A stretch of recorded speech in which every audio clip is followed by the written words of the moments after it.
नमस्कार मित्रांनो, welcome to COPA virtual classroom.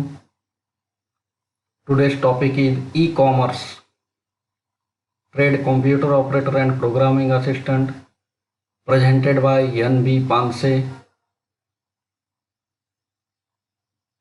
या लेसनमध्ये आपल्याला e-commerce, electronic commerce, online business कसा चालतो, त्याच्याशी रिलेटेड कुठल्या कुठल्या गोष्टी आहेत त्या सर्व आपण याच्यामध्ये पाहणार आहे.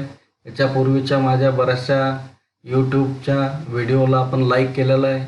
या व्हिडिओला पण आपण लाईक करावं. E-commerce scope and benefits, objectives of the e-commerce.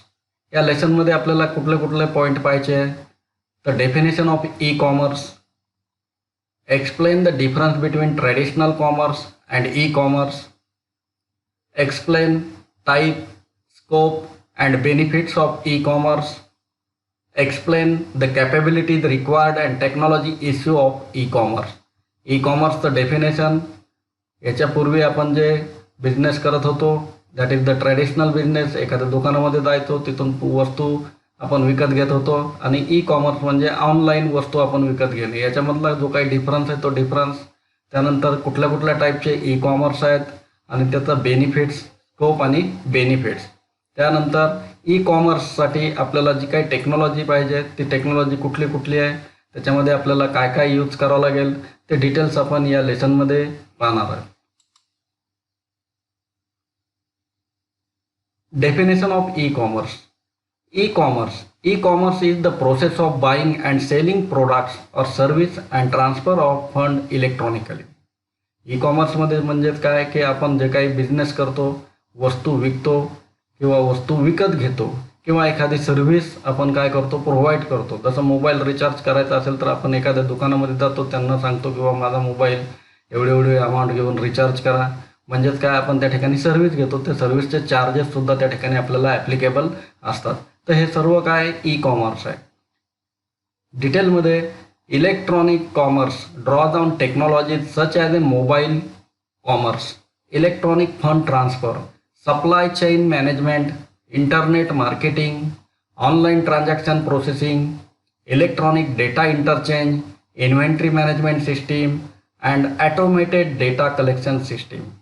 Modern electronic commerce typically used the world wide web for at least one part of the transaction's life cycle, although it may also use other technologies such as email. तर याच्यामध्ये आपल्याला पाहायचं आहे की जे काही आपण transactions करतो, ऑनलाईन ट्रान्झॅक्शन, मग त्याच्यामध्ये काय असेल की आपण पैसे पाठवतो. आता सध्या आपण पेटीएम यूज करतो किंवा गुगल पे यूज करतो आहे.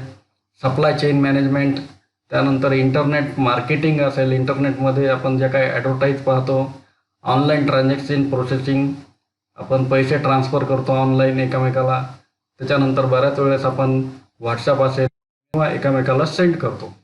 त्यानंतर inventory management system. Inventory management system ही एखाद्या ऑर्गनायझेशनची, एखाद्या कंपनीची रिलेटेड मॅनेजमेंट सिस्टीम आहे. याच्यामध्ये जनरली आपल्याकडे कुठले प्रोडक्ट्स आहेत, ते प्रोडक्ट आपल्याकडे किती शिल्लक आहेत, ते प्रोडक्ट मॅन्युफॅक्चरिंग करण्यासाठी किती रॉ मटेरियल आपल्याला लागेल याच्याशी रिलेटेड इन्फॉर्मेशन. त्याच्यानंतर आपला जो फिनिश्ड गुड आहे किंवा प्रोडक्ट आहे त्याचे सेल्स किती झालेलं आहे, किती आपल्या गोडाऊनमध्ये ॲटम शिल्लक आहे किंवा माल शिल्लक आहे, याच्याशी रिलेटेड जी सिस्टीम आहे त्याला म्हणतो आपण inventory management system and automated data collection system. बऱ्याच वेळेस आपण ऑनलाईन फॉर्म भरतो तर आपला जो काही डेटा आहे तो डेटा ॲटोमॅटिकली त्या ठिकाणी कलेक्ट होतो आणि आपण ज्याप्रमाणे डेटा दिलेला आहे त्याच्यानुसार आपल्याला जे इन्फॉर्मेशन आहे किंवा त्याच्यानुसार आपल्याला जी generally modern electronic commerce, e कॉमर्समध्ये आपल्याला वर्ल्ड वाईड वेब, एक वेबसाईट आपण यूज करतो आणि त्या वेबसाईटच्या थ्रू आपल्याला ज्या वस्तू पाहिजे असतील त्या वस्तू आपण एकतर मागवतो किंवा आपण सेल करतो, विकतो. तर त्यासाठी वेबसाईट जी आहे ई कॉमर्सची ती सगळ्यात महत्त्वाची आहे. मग त्या वेबसाईटवरती आपल्याला कस्टमरचे ईमेल लागू शकतात, कस्टमरचे मोबाईल नंबर लागू शकतात. बऱ्याचशा वेळेस बरेचसे फॉर्म्स आपण ऑनलाईन भरतो तेव्हा आपल्याला आपला ईमेल ॲड्रेस ऑथेंटिक आहे का नाही, करेक्ट ईमेल ॲड्रेस आपण प्रोव्हाइड करतो. त्यानंतर मोबाईल नंबरसुद्धा जो आपल्याकडे राहणारा असतो तो मोबाईल नंबरच आपण प्रोव्हाइड करतो. कशामुळे करतो की जेणेकरून ते आपल्याला त्या ईमेलवरती किंवा त्या मोबाईलवरती आपल्याला काय करू शकतात, रिप्लाय देऊ शकतात. E-commerce business usually employs some or all of the following practices. E-commerce बिझनेसमध्ये कुठले कुठले पॉईंट्स इन्क्लूड केलेले? प्रोव्हाइड ईमेल और virtual store fronts on website with online catalogs, sometime gathered into virtual mall. जसं आपण एखाद्या मॉलमध्ये गेल्यानंतर मॉल देतो, तसंच आपल्याला वेबसाईटवरती वेगवेगळ्या प्रकारचे ॲटम्स, लिस्ट ऑफ ॲटम्स किंवा त्याच्या प्रत्येकाची इमेज, डेमो वगैरे त्या ठिकाणी अवेलेबल दिलेलं असेल. बाय और सेल ऑन वेबसाईट और online market places. Gather and use demographic data through web contacts and social media. Electronic data interchange, the business to business exchange of data, data exchange करायची facility असेल. Rich prospective and established customers by email और fax. मग बऱ्याचशा कस्टमरला आपण काय करू शकतो, त्यांनी रजिस्ट्रेशन करताना जो काही ईमेल आय डी दिलेला आहे किंवा जो मोबाईल नंबर दिलेला आहे त्याच्यावरती आपण त्यांना कॉन्टॅक्ट करू शकतो. Use business to business buying and selling. बिझनेसमध्ये म्हणजे रिटेलर असेल आणि त्याचा डिस्ट्रीब्युटर असेल, ते दोघं सुद्धा एकमेकाबरोबर कम्युनिकेशन करू शकतील. Secure business transactions. आता जनरली जेव्हा बिझनेस ट्रान्झॅक्शन्स होतात तर त्याच्यामध्ये काय असतं की बऱ्याचशा वेळेस आपण पेमेंट करतो बाय इलेक्ट्रॉनिकली, तर त्याची सिक्युरिटी असणं आवश्यक आहे. तर secure the business transactions. Some examples of the e-commerce websites, that is the Flipkart, Amazon, Snapdeal. तुम्हाला ह्या माहितीच आहेत, ॲमेझॉन आहे, फ्लिपकार्ट आहे, मंत्रा आहे, स्नॅपडील आहे, शॉपकेस आहे, पेटीएम मॉल आहे. ह्या बऱ्याचशा वेबसाईट्स आहेत ज्याच्यावरती आपण ऑनलाईन ट्रान्झॅक्शन्स करतो, ऑनलाईन आपण काय करतो, वस्तू मागवतो. Before that we seen here the traditional commerce versus e commerce. Traditional commerce आणि ई कॉमर्स याच्यामधला फरक आपण पहिल्यांदा पाहून घेऊ. तर ट्रॅडिशनल कॉमर्स म्हणजे पूर्वी काय करायचो आपण, दुकानामध्ये जायचो, दुकानामध्ये आपल्याला जे सामान पाहिजे त्याची लिस्ट द्यायचो किंवा त्या दुकानामध्ये जे अवेलेबल सामान रॅकमध्ये लावलेलं असतं ते पाहून आपण काय करत होतो, वस्तू घेत होतो. पण ई कॉमर्स, इलेक्ट्रॉनिक कॉमर्समध्ये किंवा जेव्हा आपण ऑनलाईन पर्चेसिंग करतो, तर ऑनलाईन पर्चेसिंग केल्यानंतर काय असतं की आपण वेबसाईट एखादी ओपन करतो, ज्या कुठल्या ई पोर्टलवरनं आपल्याला वस्तू विकत घ्यायची असेल किंवा ती वेबसाईट आपण ओपन करतो आणि त्या वेबसाईटवरती ज्या लिस्ट ऑफ ॲटम्स आपल्याला डिस्प्ले होतात त्याची परत इमेज डिस्प्ले होती. आपल्याला जे ॲटम्स पाहिजे ते ॲटम काय करतो, आपण सिलेक्ट करतो आणि त्याच्यानंतर ते एका बास्केटमध्ये घेतो आणि त्याच्यानंतर त्याचं काय करतो, आपण ऑनलाईन पेमेंट करतो. तर ॲक्च्युअल ह्या दोन्हीमध्ये डिफरन्स काय आहे, दोन्हीमधले ॲडव्हान्टेजेस आणि ड्रॉबॅक्स काय आहेत? Traditional commerce, the buyer has to go to a shop to buy a product or service. आपण पूर्वी काय करायचो, दुकानामध्ये जायचो, दुकानामध्ये जाऊन आपण आपल्याला जे वस्तू पाहिजे, जो प्रोडक्ट पाहिजे, जो ॲटम पाहिजे तो आपण त्या ठिकाणी विकत घ्यायचो किंवा सर्व्हिस आपण घ्यायचो. ई कॉमर्समध्ये काय, the product or services are listed in website. वेबसाईटवरती आपण गेलो त्या पर्टिक्युलर की त्या वेबसाईटवरती तिथं जे काही प्रोडक्ट्स अवेलेबल आहे त्याची लिस्ट आपल्याला त्या ठिकाणी डिस्प्ले होती. ट्रॅडिशनल कॉमर्समध्ये काय, the customer can physically verify the product. आता आपण एखाद्या दुकानामध्ये गेलो तर काय होईल की त्या ठिकाणी आपल्याला एखादा जो प्रोडक्ट पाहिजे, जो ॲटम पाहिजे तो आपण हातात घेऊन पाहू शकतो, फिजिकली आपल्याला चेक करू शकतो, कुठे डॅमेज आहे का ते आपण ते पाहू शकतो, त्याच्यावरचे जे कंटेंट्स आहेत ते आपल्याला चेक करता येतील, त्या ॲटम बरोबर सील आहे का हे सुद्धा आपल्याला पाहता येतं. पण ई कॉमर्समध्ये ऑनलाईन ज्यावेळेस पर्चेसिंग आपण करतो तर the buyer choose the product by verifying its photo. आपल्याला फक्त त्या ठिकाणी काय मिळतो, फोटो पाहायला मिळतो, बरोबर त्याच्याबरोबर त्याचे स्पेसिफिकेशन्स पाहायला मिळतात आणि त्याच्यावरती डिपेंडंट आपण ती वस्तू घ्यायची किंवा नाही, परचेस करायची किंवा नाही ते आपण ठरवतो. The buyer choose the product verifying its photo and other specifications given in the website and then paying the price preferably electronically by debit, credit card or internet banking method. आणि त्याचं payment आपण वेबसाईटवरती कसं करतो, debit कार्डने, credit कार्डने किंवा internet बँकिंगने करतो. Traditional कॉमर्समध्ये परत पुन्हा थर्ड पॉईंट काय, the buyer can physically meet the seller. So if after sale service is required the buyer can contact the seller. आपण फिजिकली, ट्रॅडिशनल कॉमर्समध्ये काय, फिजिकली आपण त्या दुकानात गेलेला असतो, मग त्या दुकानाचा जो कोणी मालक असेल किंवा त्या दुकानामधला जो कोणी काम पाहणारा असेल त्याला आपण पर्सनली भेटतो आणि त्या प्रोडक्टशी रिलेटेड आपण एक्स्ट्रा इन्फॉर्मेशन आपण त्याला विचारू शकतो. प्लस त्याच्याशी रिलेटेड जर आपल्याला काही सर्व्हिस पाहिजे असेल तर ती सर्व्हिससुद्धा तो दुकानदार किंवा तो पर्टिक्युलर पर्सन आपल्याला देतो. ऑनलाईनमध्ये काय होईल किंवा ई कॉमर्समध्ये काय, the customer can save his time and money by not going to the shop physically. But the customer need an internet connection device to buy product. ऑनलाईनमध्ये काय आहे की आपल्याला त्या पर्टिक्युलर दुकानामध्ये जायची आवश्यकता पडणार नाही. वेबसाईट आपण आपल्या घरी बसूनही आपण ओपन करू शकतो, घरी बसूनही आपण त्याला ऑर्डर देऊ शकतो, घरी बसूनच आपण काय करू शकतो, पेमेंटसुद्धा करू शकतो. त्याच्यामुळं जसं आपल्याला ट्रॅडिशनल कॉमर्समध्ये दुकान किती लांब आहे, किती वेळ लागेल, ट्रॅफिक आहे का, हे सर्व विचार करायची ई कॉमर्समध्ये आपल्याला आवश्यकता पडणार नाही. फक्त इथे काय आहे की आपलं जे कॉम्प्युटर असेल, आपला जो लॅपटॉप असेल, आपला जो मोबाईल असेल, तर त्याला इंटरनेट कनेक्शन प्रॉपर पाहिजे आणि त्याच्यावरती त्या पर्टिक्युलर वेबसाईट्स ओपन होणं आवश्यक आहे. त्यानंतर ट्रॅडिशनल कॉमर्समध्ये नेक्स्ट पॉईंट आपण पाहू. Product price are also a factor as a product should be stored in shop and employee are also recruited to run the shop. तर याच्यामध्ये काय असेल की प्रोडक्ट फॅक्टर, आपण कुठलीही वस्तू जर विकत घ्यायची असेल तर पहिल्यांदा आपण त्याची किंमत पाहतो, त्याची किंमत किती आहे. एखाद्या दुसऱ्या दुकानामध्ये कमी किमतीत मिळत असेल तर आपण दुसऱ्या दुकानामध्ये जातो.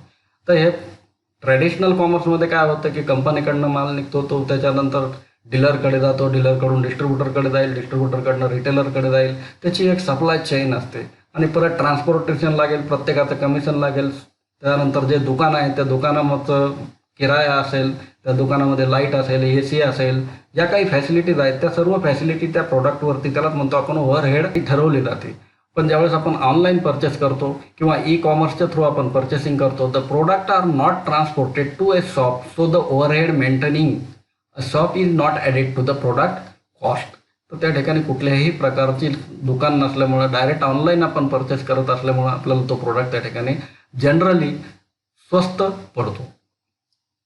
Town and villages are not well equipped to use the internet enabled devices. आता जनरली जे आपल्याकडचे खेडेगाव आहेत किंवा काही पर्टिक्युलर विलेजेस आहेत, टाउन्स आहेत, त्याच्यामध्ये काय असतं की बऱ्याच वेळेस इंटरनेट कनेक्टिव्हिटी व्यवस्थित मिळत नाही, इलेक्ट्रिसिटीचा कधी कधी प्रॉब्लेम असतो. तर अशा वेळेस काय होईल की टाउनमध्ये आणि विलेजेसमध्ये ट्रॅडिशनल कॉमर्स अजूनही चांगल्या प्रकारे चालू आहे, व्यवस्थित त्या ठिकाणी चालू आहे. पण ई कॉमर्स कसं कुठे चालू आहे जास्त प्रमाणामध्ये? अर्बन एरियाज, सिटीजमध्ये. Most who stay in urban areas get the benefit from e commerce site. तर हे ट्रॅडिशनल कॉमर्स आणि ई कॉमर्समधले काही डिफरन्सेस आहेत ते आपण या ठिकाणी पाहिले. आता वेगवेगळ्या टाईपचे e commerce and its scope. The e commerce can be divided into 4. E कॉमर्सच्या 4 कॅटेगरीज आहेत. त्यापैकी B2B, business to business category, B2C, business to customer, G2B, government to business, G2C, government to citizen. Business, समजा एखादा dealer असेल, company असेल, त्या दोघांमध्ये जर काही बिझनेस होत असेल, कम्युनिकेशन होत असेल इलेक्ट्रॉनिकली, तर त्याला B2B म्हणू आपण. बिझनेस टू कस्टमर, वेबसाईट असेल, ऑनलाईन प्रोडक्टची वेबसाईट असेल, त्याच्यावरती आपण जर एखादा प्रोडक्ट विकत घेतला असेल आपल्या स्वतःसाठी, तर अशा वेळेस त्याला काय म्हणतो आपण? Business to customer. G2B, government to business. समजा बिझनेस एखादा आपल्याला चालू करायचा किंवा बिझनेसशी रिलेटेड काही क्युरीज आपल्याला गव्हर्नमेंटकडे असतील, गव्हर्नमेंटकडनं काही आपल्याला परमिशन घ्यायचे असतील, तर त्यासुद्धा जनरली आपण online through using the government websites आपण काय करतो? तो बिझनेस चालू करतो किंवा त्या बिझनेसला लागणारे जे काही वेगवेगळे परवानगी आहेत त्या परवानग्यासुद्धा आपण घेतो. तर government to business e commerce transaction असतो. किंवा आपलं फॉर एक्झाम्पल GST आहे, GST सुद्धा ऑनलाईन आपल्याला पेड करता येते, बिझनेसला पेड करता येईल. तर याला काय म्हणतो आपण? G2B, government to business, G2C, government to citizen. बऱ्याचशा गव्हर्नमेंटच्या वेबसाईटवरती आपण काय करतो? पर्सनली आपल्याला काही लागणारे जे सर्टिफिकेट्स आहेत ते सर्टिफिकेट आपण त्याच्यावरती रजिस्ट्रेशन करतो. रजिस्ट्रेशन केल्यानंतर आपल्याला ते पर्टिक्युलर सर्टिफिकेट ऑनलाईन अवेलेबल होतात. तर हा जो टाईप आहे याला म्हणतो आपण गव्हर्नमेंट टू सिटीजन.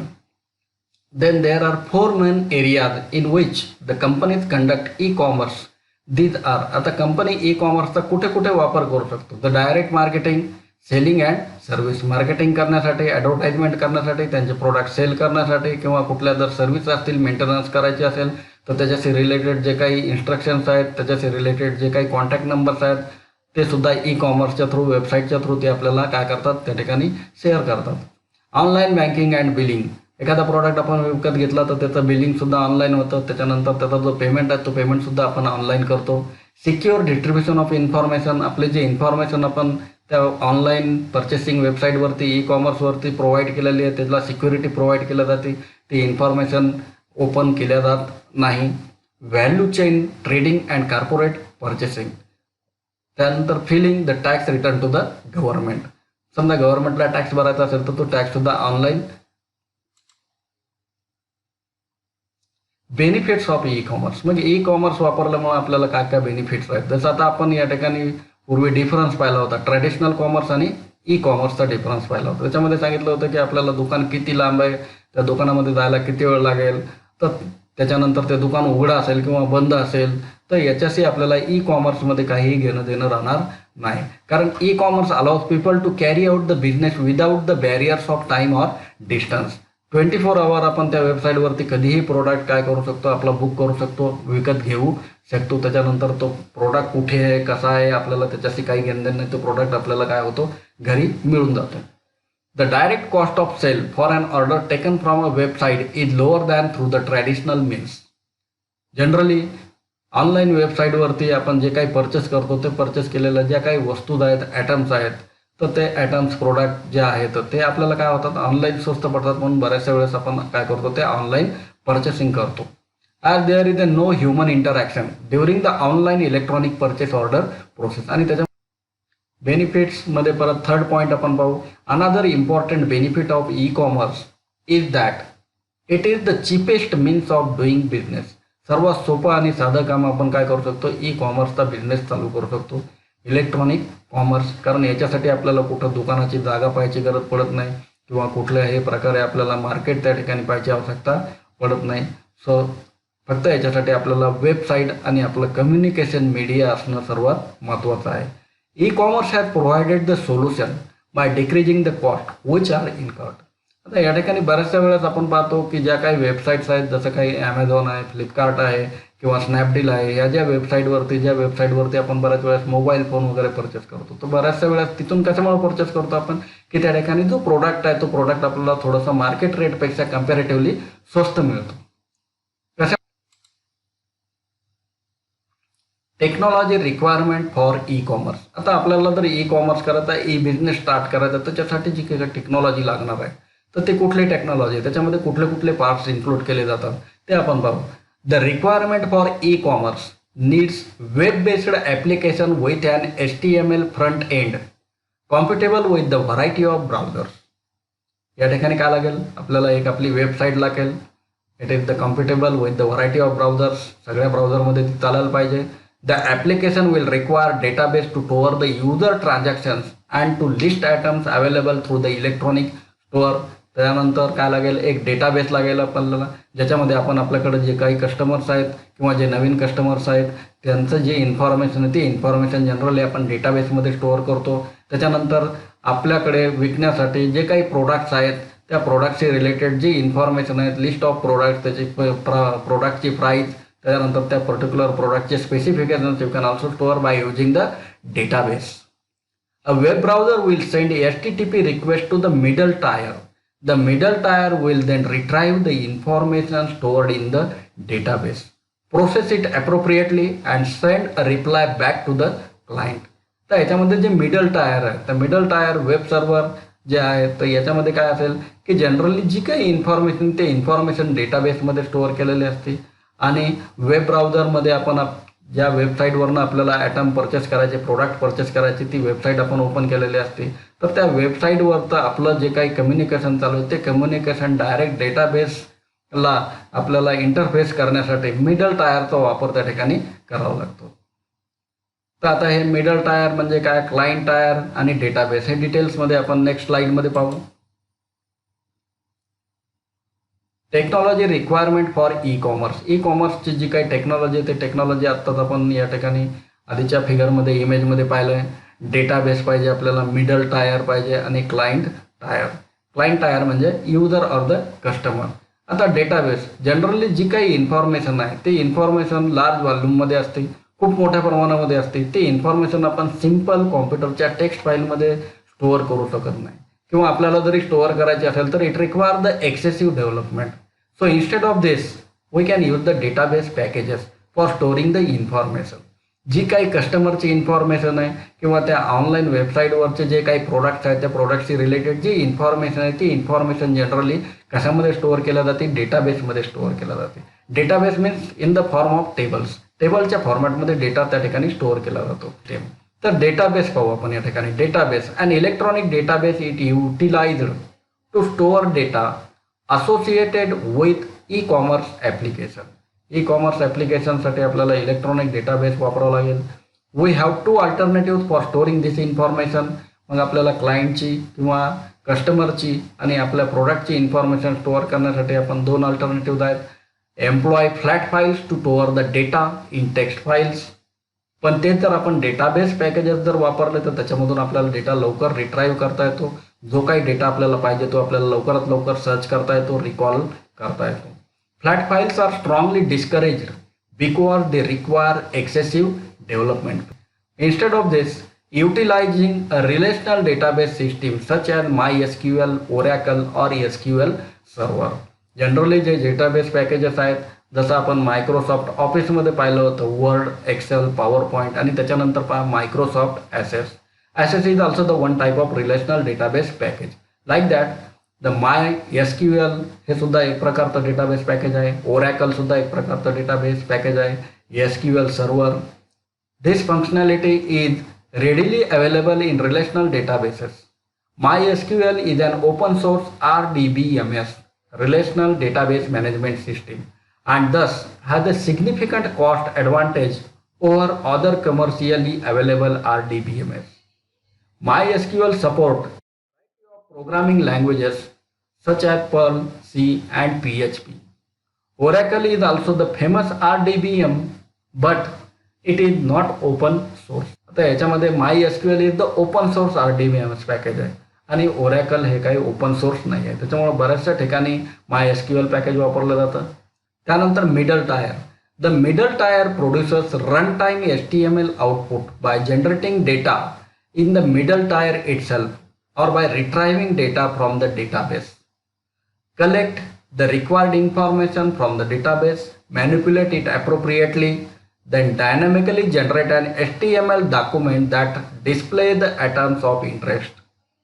मिडल टायरचं मेन फंक्शनिंग काय आहे की कस्टमर आहे किंवा आपण ऑनलाईन प्रोडक्ट आपल्याला विकत घ्यायचा, आपण ती वेबसाईट ओपन केली आहे, तर आपण काय करावं लागेल, आपल्याला आधी ऑथेंटिकेशन द्यावं लागेल, आपला युजर ID पासवर्ड द्यावा लागेल आणि नंतर आपल्याला त्या पर्टिक्युलर वेबसाईटवरती आपल्याला जे काही ॲटम्स पाहिजे ते ॲटम आपल्याला सिलेक्ट करता येईल. मग that is the main function of the middle tyre. Middle tier produces runtime HTML output by generating data in the middle tier itself or by retrieving data from the database. Client tier. The user interface comes under client tier. The user interface is designed by the dynamic middle tier programs like PHP. So client get web page as per his her needs. आता client tier म्हणजे काय की आपण स्वतः customer जेव्हा ती particular website open करतो म्हणजे त्या वेबसाईट बरोबर कम्युनिकेशन आपण करतो, तर ॲक्च्युअल आपलं कम्युनिकेशन कशाशी होत आहे की डेटाबेसशी होतं आहे. कशाच्या थ्रू होत आहे? बाय द मिडल टायरच्या थ्रू. Okay, thank you.